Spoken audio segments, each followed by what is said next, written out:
What is it that is going to give us belonging? What is it that we truly want? And to have the courage to go pursue that, even if that's a one-woman show with a terrible title, like in activating this courage, we will learn something new. We will learn something new even if we fail, even if there's only 7 people in a show. I did have a sketch comedy show that had 7 people and there was 7 cast members. You know what I mean? Like, it was sad. But there is something that we activate when we express that courage. We will learn something new. It'll give us new information to keep pivoting, to keep inching to what we think will give us our self-actualization, to give us that peace, that give us that fulfillment. It is possible, but it does not happen unless we take an inch, a pivot, a 1-degree turn towards that courage and that trying.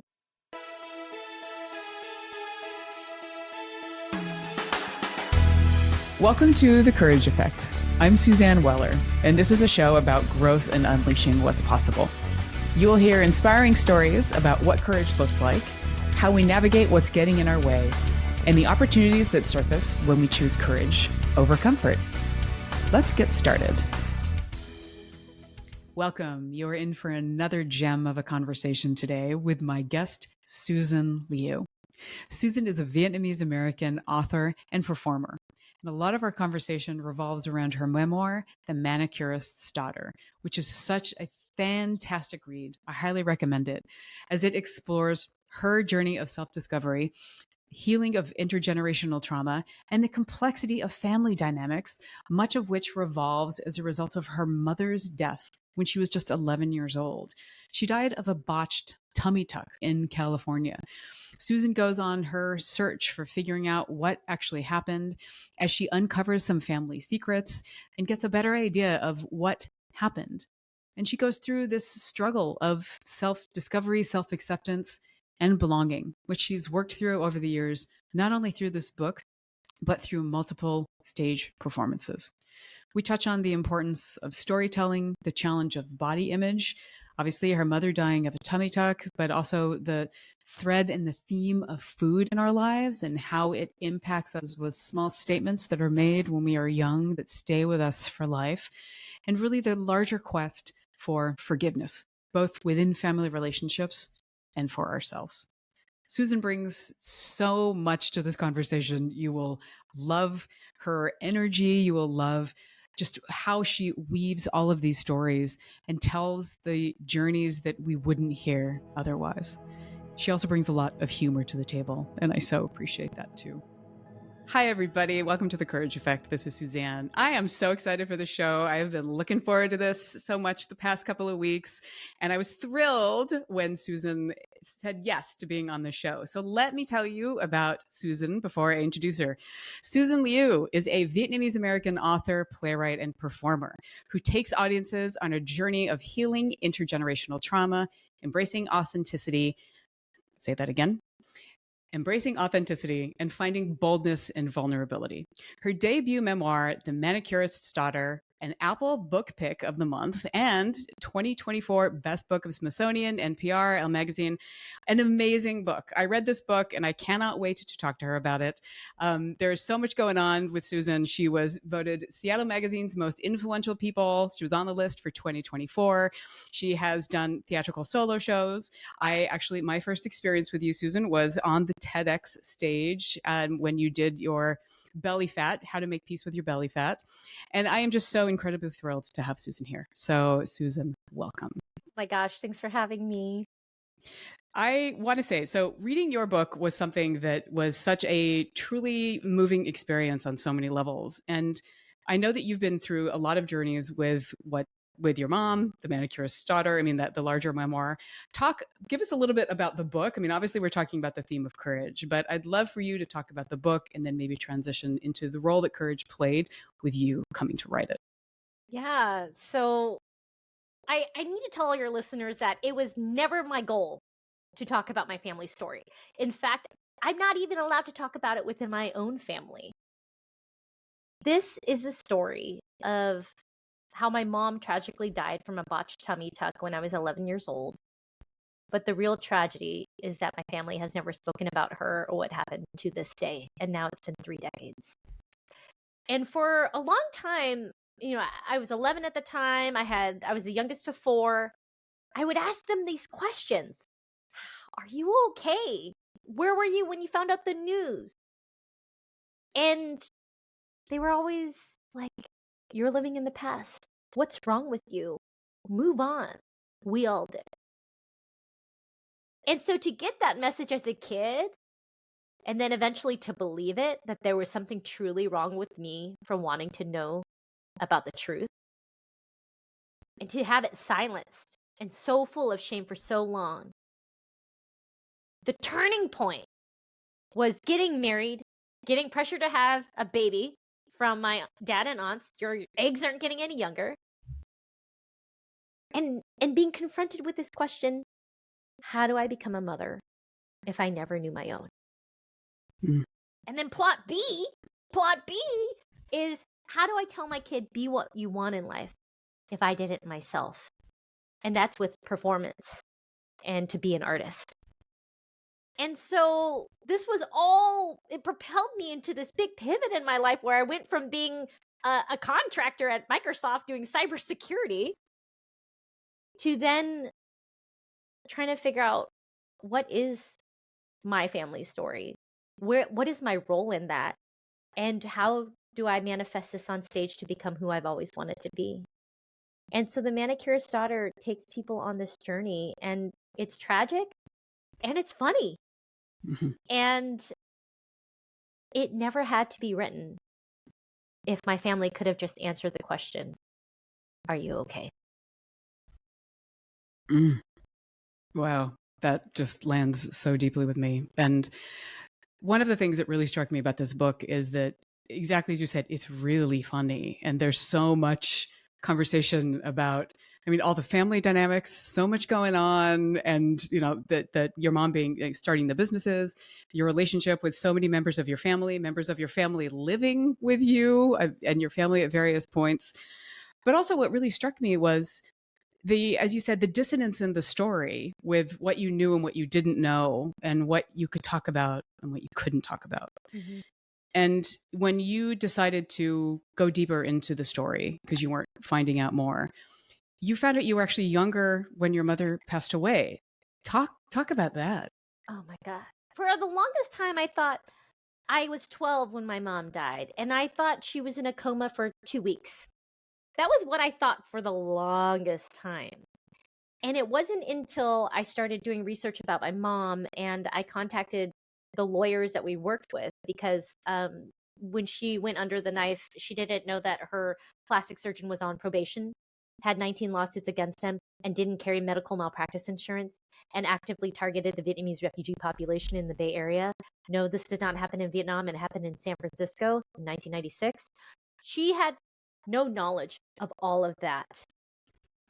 And because my family wouldn't talk, eventually I contacted the lawyers. We tried to sue the doctor. We got no money from it. He walked away. He just lost his license for 2 years and then went back to practicing on probation for the rest of his life. So what does that say about the medical board and the patients that they're supposed to protect? Separate story. I did some activism work around there to change the law. But the question here is, what happened and who remembers it? And when I contacted the lawyers, they were like, oh, we actually have the person who worked on this case, and she's a partner now. She gives me access to these Dropbox files where she said, we could have deleted this after 7 years. It's been 20. Here it is for you. I then go back into these trove of documents, thousands of pages, and I learn more about the doctor and his past. And then I also see the dates and the times. She wasn't in a coma for 2 weeks. It was 5 days. I look at the date. I do the math. I wasn't 12. I was 11. Which then begs the question, what is memory? What is accurate? From whose perspective? And that's what I want to drill into your audience. Is that's why I cared so much to know, is because I knew so little at age 11. And the frustration that I felt when I kept asking my siblings, I'm like, my oldest brother was 19 at the time. In fact, he had to translate everything. And when my mom was in a coma for 5 days, he was translating from the doctors to my dad about what was going on, and then ultimately made the decision to pull the plug, right? And this was all stuff that I didn't understand or know until I went on this journey. And it was at the last minute before I was putting on my show, the world premiere of 140 Pounds, How Beauty Killed My Mother, that my brother just tells me 2 months beforehand that he pulled the plug. And it was a secret that he's been holding. And I put it in the show with his permission. And my sister watched the show, leaned over to him at the end of it and said, "Is that really true?" Layers and layers of the secrets that we hold, even though we are all in the same family. So for me to go on a quest to avenge my mother's death, to track down the killer, to bring justice to our family, but really to know her, was this confrontation of being courageous in my own family. Because you do not challenge elders. You do not break the harmony. It is a collective. And here I was with my individual American desires to have closure.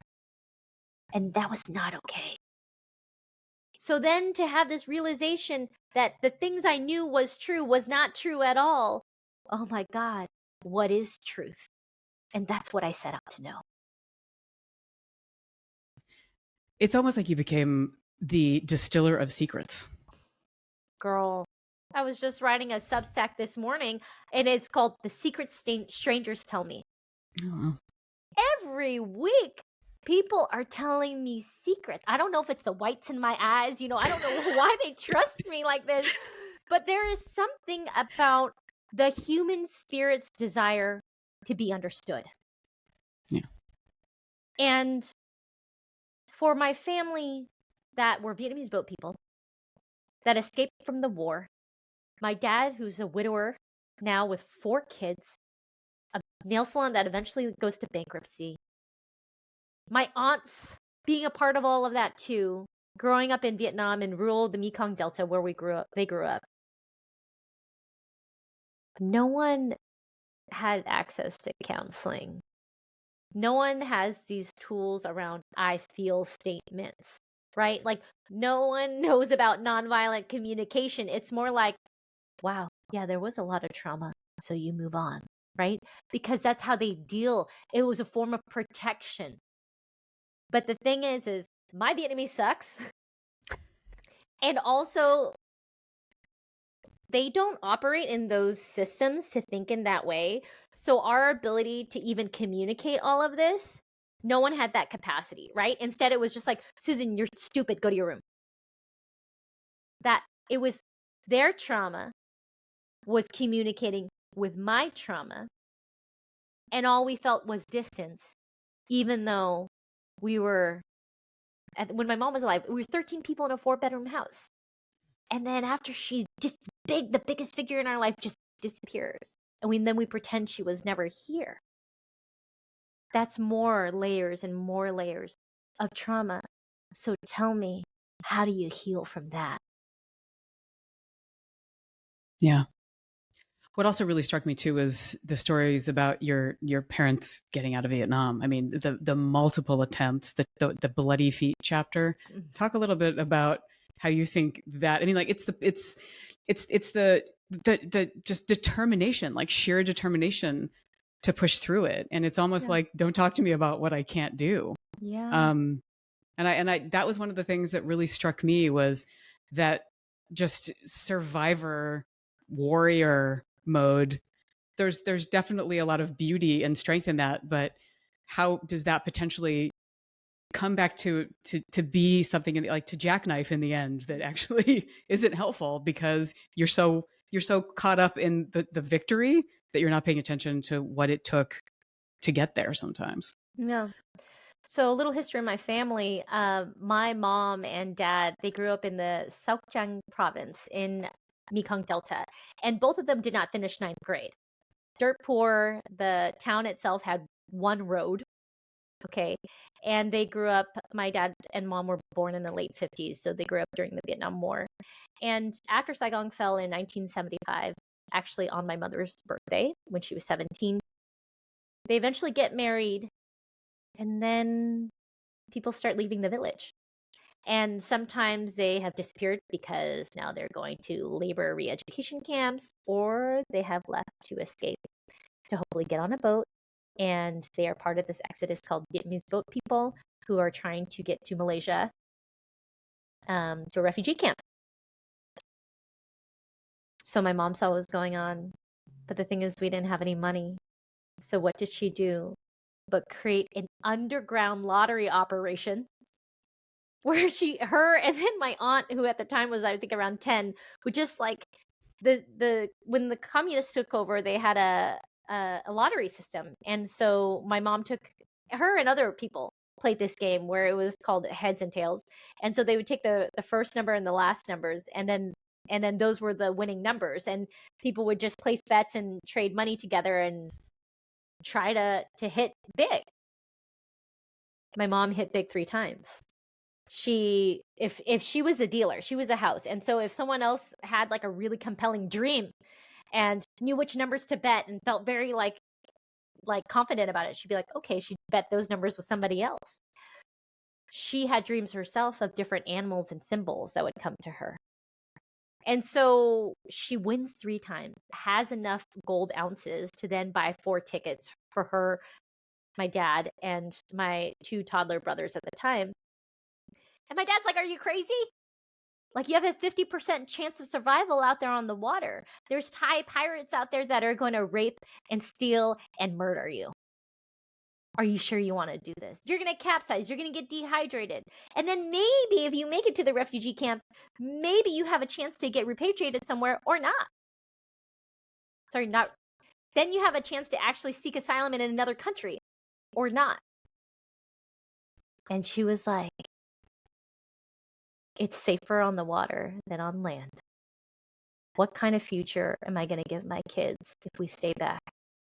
And so her and my father tried to attempt 5 times to flee. And each time it was like they got caught by the other communist police and then they'd have to flee. Or like they would get caught and they'd flee and try to go through the jungle. And that was the craziest story. Oh my God. They get caught. My dad has to run without her because if a man gets caught, he goes to jail. So she has my 2 brothers on both her hips, I think age 2 and 4. And now she's running through the jungle, trying to find a way out. They get dehydrated, so they're trying to lick leaves to survive. She's running on all these thorns, so much so that by the time she is found at my grandma's house, and she sold off her jewelry so that someone could actually shepherd her back, because she's like delirious, dehydrated, doesn't know how to navigate this place. The bottom of her feet is all black with thorns, bloody feet. And on that 6th attempt, they make it on a dinghy boat, they get to a bigger boat, and they make it to a Malaysian refugee camp. Out of her 11 brothers and sisters, she's the only one who tried to escape. And she was sibling number 10 out of 12. So it begs the question, what are you willing to do for freedom, right? Because by the time they make it to America, sure, they're on welfare. They made it to the Bay Area, but like, that was a victory. And she knew that if she gets off welfare, she can sponsor over her parents and her sisters to come. And then eventually build her nail salon empire. And who is fueling it but family? But to do all that to get there, right? And when we arrive to America, my dad is a newspaper boy. And he wakes up at 3 a.m. to deliver newspapers. My mom is sewing buttons on dresses for a few pennies each while I'm like a newborn, right? They didn't know the language here. They didn't know how this place operated, but it was better than what their default world was. But all of this I never knew. And I remember in high school, in the 11th grade, AP history, we're reading about the Vietnam War, and the first thing I read is The Things We Carry. And I'm trying to understand, piece together this place that my parents came from. And I remember I would go home to my dad and ask him about it, and he was so gruff with me. And he'd just be like, there's nothing to talk about. So for me to finally see end to end their journey, all of their attempts, what it was like, it wasn't a thing that my dad would freely give me. it was layered over time with interviews with him, my aunts, when they realized I wouldn't stop anymore. When I said, look, this memoir is coming out and you cannot just edit it. You can't just like edit a printer, right? Like it's going to print out this truth that we're going to deem as truth. So I need you now to tell me what you know. I need you to be more specific here, because this is our family story archived, not just for us, but now for the world. And I need to get this story straight. And that's when they started to give me a little more. The idea of the archive. I mean, I think that it sounds like that was something that really pulled it through for them as well. And I was so struck by, I mean, your relationship with your dad. I mean, all of that, and the courage of forgiveness as well, because I think a lot of this for you was that you felt like you were in the dark, but then coming to understand that people process these things very differently. And as you said before, with your brother and your larger family, everybody holds their own trauma in their own way. So how does forgiveness play into this for you? I feel like it's been hard.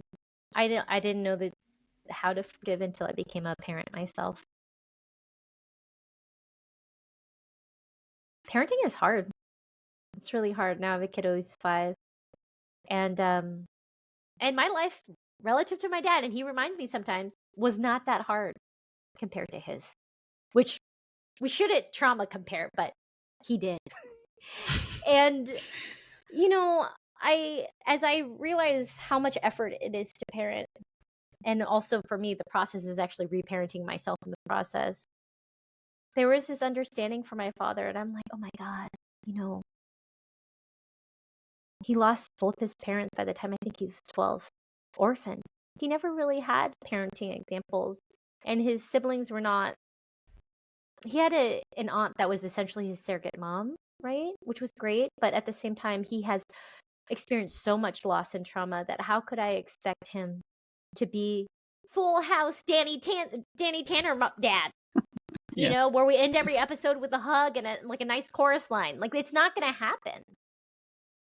But I was scolding my dad against that, right? And that if he didn't do that to me and give me space for my feelings, then it was a personal attack on me. He never had space for his feelings. And if we want to talk about Asian masculinity, definitely don't have space there. So how can I expect a man of a different generation and cultural upbringing to be American?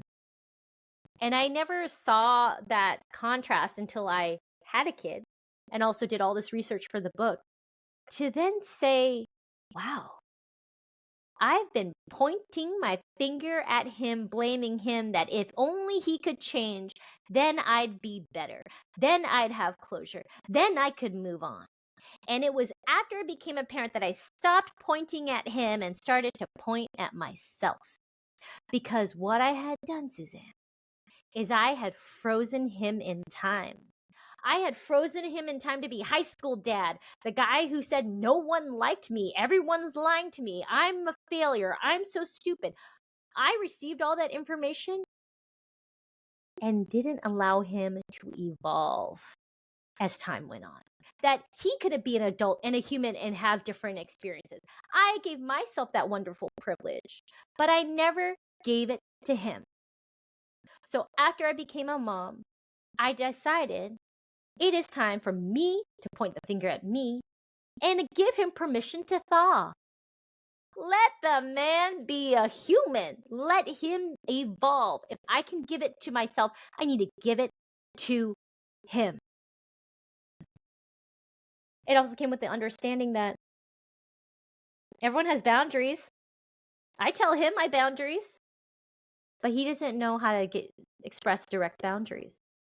So finally, I got to open my eyes up to indirect boundaries, right? Like, if I bring up, tell me about where you were when mom died, and then he abruptly wants to hang up the call, that's an indirect boundary, Susan. But I was dumb as a doornail. Like, it doesn't matter. I went to Harvard and Yale. Like, I was just kind of so explicit about my communication. I was like, that was weird. I think he's mad at me. Not, oh, wow, he doesn't, I'm triggering him right now. Yeah, he's shutting down. And he's shutting down. And that's where we're at, right? Like, it took me doing the shows multiple times and embodying him and becoming him as a character, because he would interact with younger Susan, right? And then also doing the research around the book and then figuring out, okay, I need to give some payoff to the reader, right? So I'm going to tell you this story, and we're going to actually land it with my father, because it's with deep understanding with him and his trauma that I can have closure with mine, right? And then I can really paint everything he's told me in tiny bits and pieces here and there, and I can show you his full portrait so that also you understand my full portrait. This whole book is a search to know my mom, but guess what? I cannot know me without knowing him. And I cannot move forward and live my life and not be stuck in the past unless I also forgive him.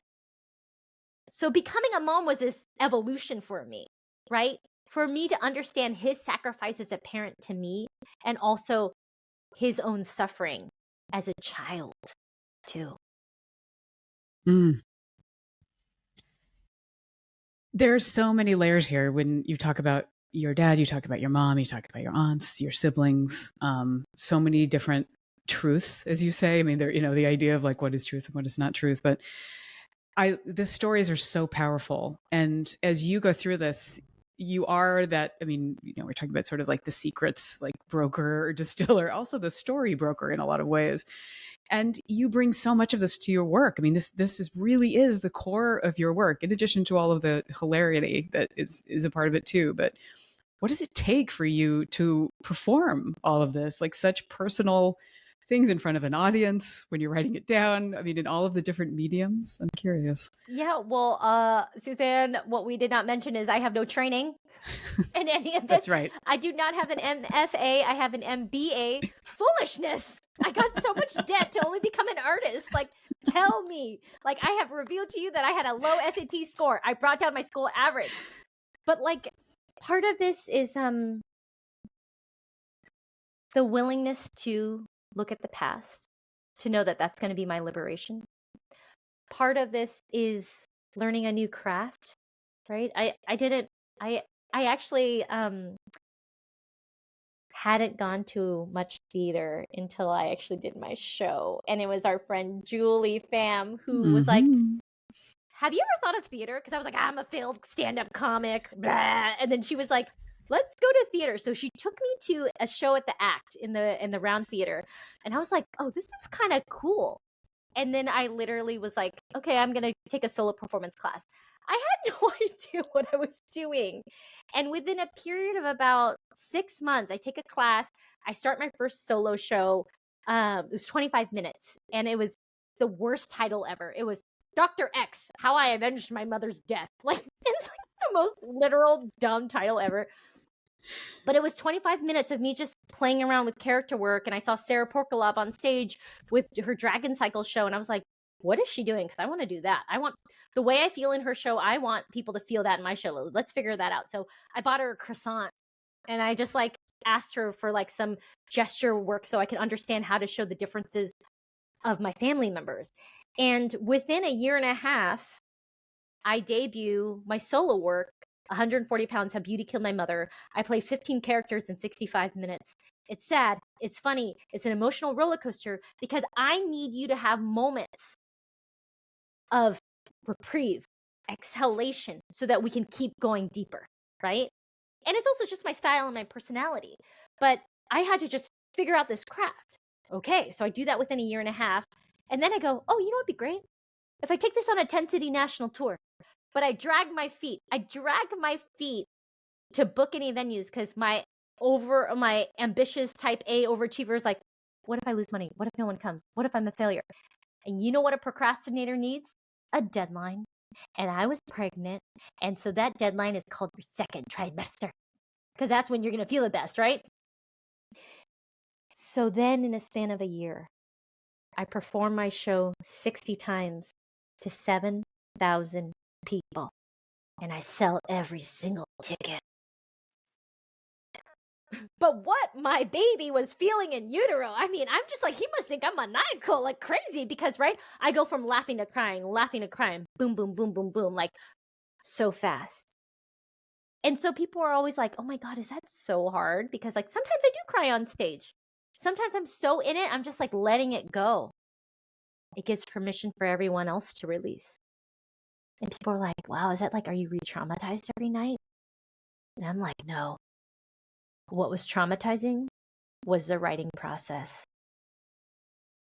140 pounds was the 5th iteration. And every iteration had 5 drafts. And every time I wrote a draft and then my director would be like, all right, let's try it out. Let's in rehearsal. My throat would tense up. One of my directors was like, your characters are kind of flat. Like your family, like they kind of seem like they're just like mean to you and they don't care. And I was like, yeah, they are. And then they were like, Sarah was like, are you sure they weren't sad that your mom died? And I was like, yeah, I guess they're sad, but like they don't ever tell me. And she goes, okay, well, why don't you walk like them? Start talking like them. And the one that broke me was, become your mom now. How does she hold herself? How does she talk? Where does it come from in her body? What does she just start becoming your mother? And I'm like, eyes like just sobbing, going like, how do I become her if I don't know her? And she said, allow her to be in you. That was hard. Saying my scripts out loud for the first time. There was this one show, it was the second one, Dr. X, How I Avenged My Mother's Death Part 2. So I remember in the second show during rehearsal, my director Paul was like, all right, now I'm over here and you're in Vietnam and I'm in America and I want you to shout it to me that I have to hear it all the way across an ocean. And I would just like hold my script and I would just be like, because it was just like,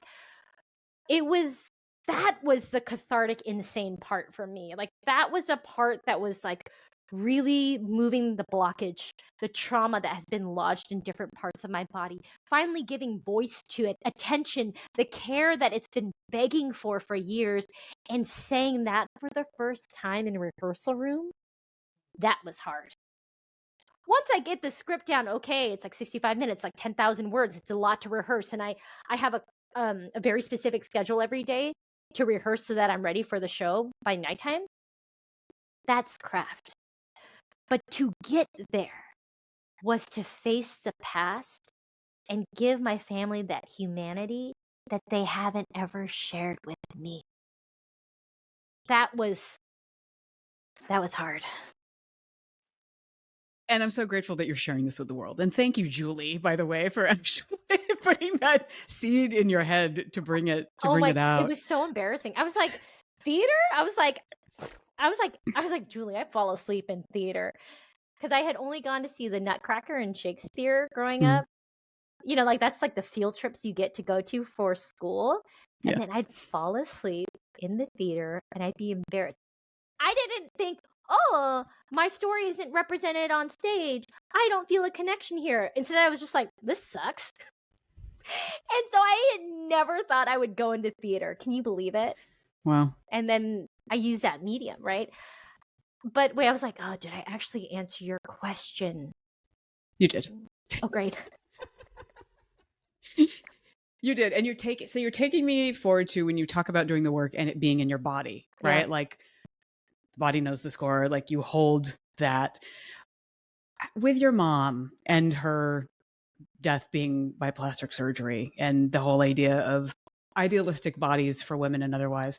How do you balance all of that as a mom, as a woman, as you are physically embodying your work? I mean, embodying, just the word. But I wonder for you, how does that now show up in your body? My body is much more communicative to me than before. I love cheese. I love milk. Guess what? My body doesn't love it. And for decades, I would just like eat it and be like, this is weird. Like, why is the bathroom so weird experience? Right? It's like for so long, I was detached from my body. For a long time, when I was growing up, I remember when I was 12 years old, a year after my mom died, I'm going for a second bowl of rice, and my dad and aunt stopped me right there, and they're like, whoa, whoa, whoa, like, If you eat too much, you get fat, and then you'll die alone because no one will want to marry you. A year after my mom dies from a tummy tuck, right? And so that kind of language gets really seared into my brain where I'm like, okay, my worthiness is my body. And at the time, I think I was like a size 4, which is like a whale in Vietnamese culture. Because my sister, what was she? But a 00. Oof. Why does it count start at 00? Like, why doesn't the count start at 1? You know, and like, let us all catch up. No, I started at 00. And so my sister was this beauty standard that I could never achieve, you know, and we never talked about like, oh, Wendy grew up in a Malaysian refugee camp and she was probably malnourished, and Susan had access to welfare milk, you know, like we didn't talk about the difference of nutrition and access. Instead, it was this blame. It was this moral thing that I was lazy and I'm unlovable, so that's going to be my life future.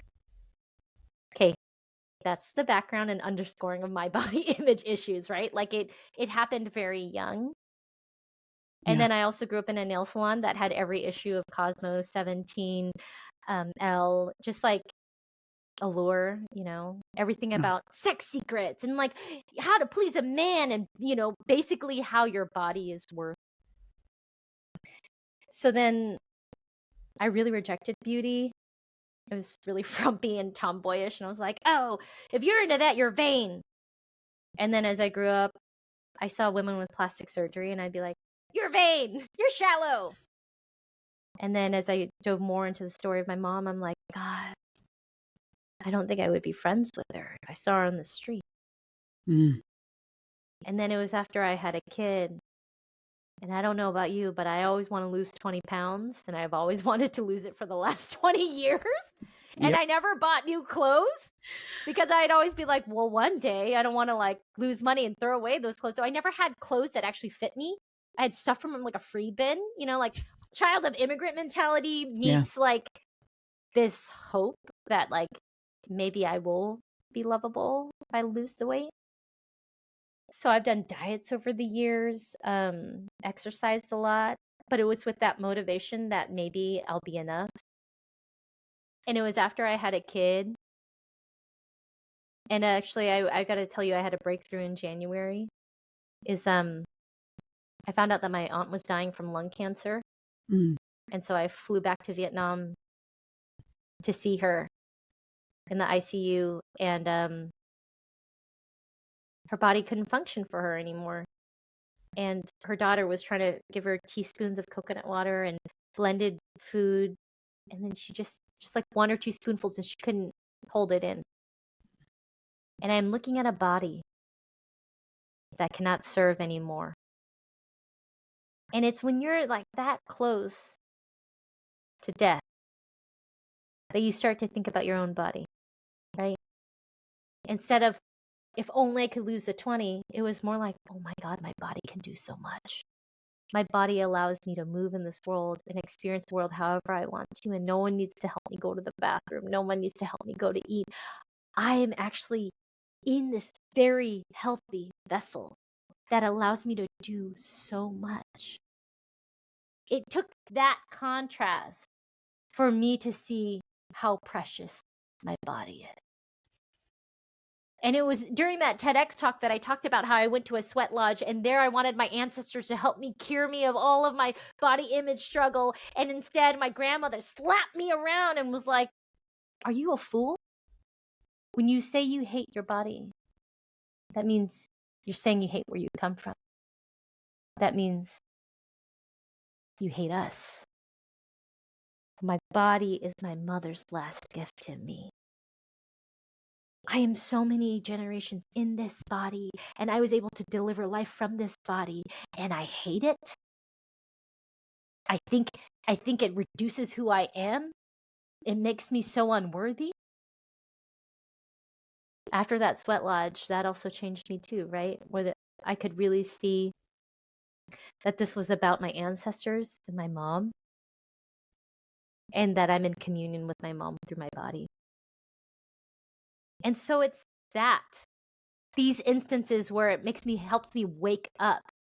Yeah. I mean, I hate that it has to be so extreme, but on social media, I'm looking at the Kardashians, And I can't stop looking at them. Like, I know they're plastic, but I can't stop looking at them because I think, what's wrong with me?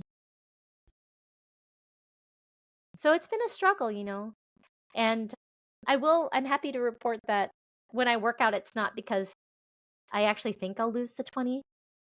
It's more about, I know I'm most stable and my best self, and I'm able to be that beacon of love and light to other people in the community and to myself and to my family if I do work out. And that's my gift. Like, I am prioritizing me when I work out. Like, I still grunt a lot when I work out. Like, I'm like trying so hard to do burpees. Sometimes I just like roll over like a beach whale being like, I can't anymore. Like, that's me. I still overachieve in gym class. But I'm not trying to like, I think I've had glimmers and like touched that reality that I am worthy unconditionally. But it's also because I've had to unpack all of that and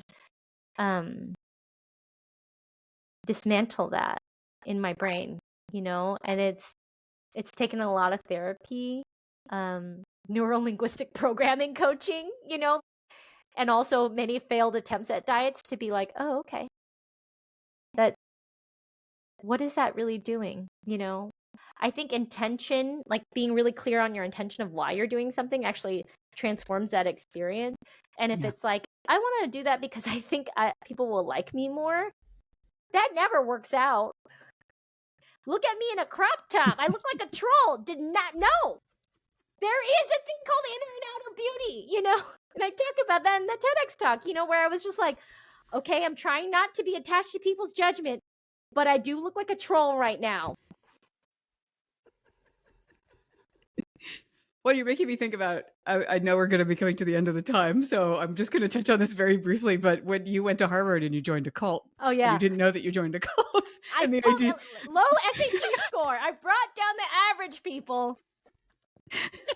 But the idea of like, who are your friends and who are you pleasing and how are you pleasing them? And that's so hard. We are so vulnerable in those moments. I think especially as women too. I mean, it's just the idea of, what do we need to do to be of value, as you were saying? So yeah. And throw in like a hot cult leader too. And I was like, I know we have to be celibate, but I just want to have some babies with you, It's just amazing what we will talk ourselves into as human beings. And yeah, but it's, I love what you're saying about reframing your relationship with your body. I mean, true forgiveness.